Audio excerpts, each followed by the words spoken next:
Nicole Scott here from Mobile Geeks, and here I'm taking a look at the ASUS ZenBook S, the UX391.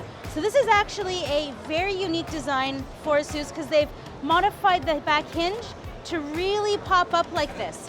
It's running an 8th generation core processor. It's thin and light, less than 1 kilo, or approximately 1 kilo actually, and only 12.9 millimeters thick. It's running an Intel Core i7 processor, the 8550U series, so it's actually a U series processor, 13.3-inch display here.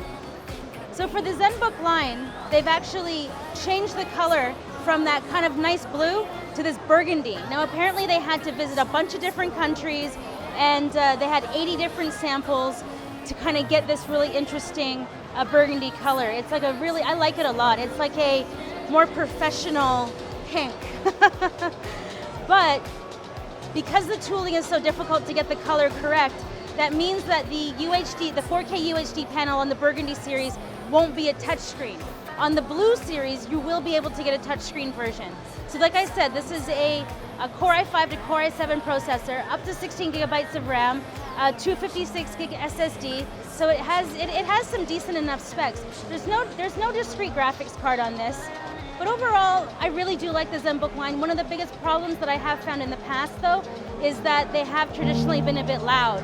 Because you have this ultra thin profile here, when things kind of get, going for the compute-wise, it does tend to get a little bit loud. On the back side in here, you can actually see a series of fans, and that actually does really add to the noise factor. If we take a quick walk around the system, you'll see that it is really nice and thin. 12.9 millimeters thick. We have a Type-C port over here. These two are the Thunderbolt on this side, and then we have a headphone jack down here on the bottom. You can see that the hinge design is really quite nice. Now, taking a look more at the tooling on the side, this edge here, it's actually built in with gold. So the Blue series has it as well, where it's dark blue and gold. The Burgundy series also has this tiny little accent. Now we pull it up. Yeah, it opens quite nicely. On previous ZenBooks, you kind of had trouble lifting the lid open, but right now on this one we seem to have very little problems. The keyboard itself is actually pretty nice to use. The travel on the keys is 1.2 millimeters, but it does feel like a lot more. ASUS has really taken the time to tune the rubber molds.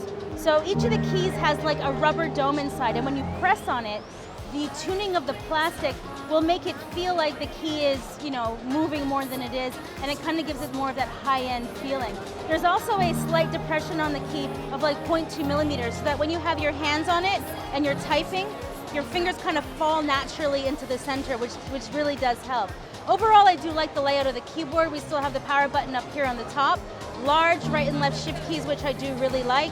And just overall, I've always been a fan of this keyboard compared as well to the MacBook Pro. We've also got the fingerprint sensor built into the trackpad. The trackpad is also really nice and large. So this has just been a quick look at the ASUS ZenBook S.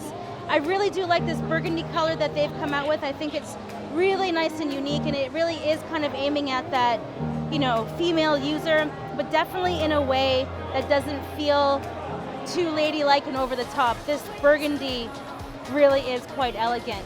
It should be available August to September, in time for, I guess, back to school.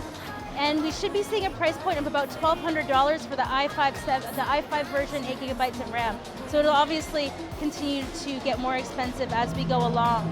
But this has just been a quick look at the ASUS ZenBook S, a beautiful new laptop here at Computex 2018. I'm your host, Nicole Scott, for Mobile Geeks.